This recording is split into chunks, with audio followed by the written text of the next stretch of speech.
एक बार की बात है, एक गांव में एक बूढ़ा आदमी रहता था। वो बूढ़ा आदमी अपने बेटे से बहुत परेशान था, क्योंकि उसका नालायक बेटा था और वह काम धाम कुछ नहीं करता था, कामचोर था और बस इधर से उधर पूरे गांव में घूमता रहता था। तो बस उस बूढ़े आदमी ने एक दिन उसे सबक सिखाने का सोचा। उसने अपने बेटे को अपने पास बुलाया और कहा कि बेटा, घर के अंदर अलमारी में एक घड़ी पड़ी है, उसे निकाल कर लाओ। लड़का घर के अंदर गया और निकाल के लेके आ गया। फिर उसके पिता ने कहा कि तुम एक काम करो, इस घड़ी को लेके बाजार जाओ और इस घड़ी की कीमत पूछ कर आओ। जितने भी लोग तुम्हें मिलेंगे सबसे इस पूछ कर आओ।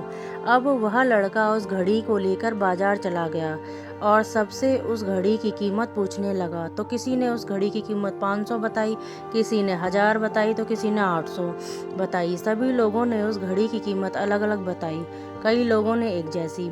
फिर वह लड़का अपने पिता के पास वापस आया और कहा कि पिताजी, सभी लोगों ने इसकी कीमत अपने हिसाब से बताई। किसी ने 500, किसी ने 1000, किसी ने 800। अब उस बूढ़े आदमी ने अपने बेटे से कहा कि ठीक है बेटा, घड़ी को तुम अलमारी में रख दो और जाओ।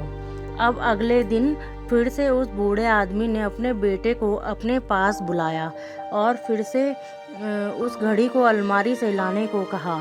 लड़का फिर जाता है और उस घड़ी को लेके आया और अब फिर उस बूढ़े आदमी ने अपने बेटे से कहा कि बेटा, जाओ और आज तुम इस घड़ी में जो समय चल रहा है उसकी कीमत पूछ कर आओ। लड़के को समझ नहीं आ रहा था कि उसके पिताजी उससे क्या करवाना चाह रहे हैं। वह दुखी मन से फिर से बाजार में चला जाता है और सभी लोगों से घड़ी के अंदर जो समय चल रहा था उसकी कीमत पूछता है। लोगों को लग रहा था इसकी मानसिक स्थिति ठीक नहीं है। कल ये घड़ी की कीमत पूछने आया था और आज ये समय की कीमत पूछने लगा है। बहुत से लोगों ने उसे भगा दिया और कुछ लोग उस पर हंसने लगे। अब लड़का परेशान हो गया और सोचता है कि ये मेरे साथ क्या हो रहा है।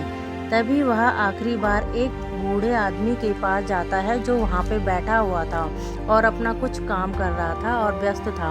वह लड़के का सवाल सुनते ही समझ गया कि लड़का उससे क्या पूछना चाह रहा है। उस बूढ़े आदमी ने अपना कुछ समय निकालकर लड़के से कहा, बेटे, ये जो समय है ना जिसकी तुम कीमत पूछ रहे हो, इसकी कोई कीमत नहीं लगा सकता है।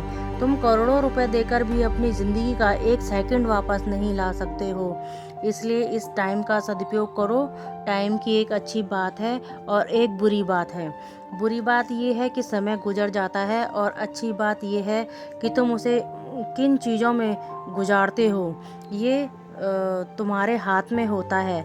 सभी के पास दिन के 24 घंटे होते हैं, अमीर के पास भी और गरीब के पास भी। बस ये तुम्हारे हाथ में है कि तुम उस टाइम से क्या क्या नया कर सकते हो। अपने एक एक पल का हिसाब रखो, तुम उन्हें किन चीज़ों में उड़ा रहे हो। उस बूढ़े आदमी की बातें सुनकर उस लड़के की आंखें खुल सी गई, मानो उसमें एक बड़ा बदलाव सा आ गया हो और वह अपने पिताजी के पास घड़ी को लेकर गया और सारी बात उन्हें बताई। उस दिन के बाद से उस लड़के की ज़िंदगी बदल गई। दोस्तों, कहते हैं टाइम सबके लिए फ्री है, लेकिन वो प्राइसलेस है, वो कीमती है। तुम उसे खरीद नहीं सकते, लेकिन तुम उसे इस्तेमाल कर सकते हो।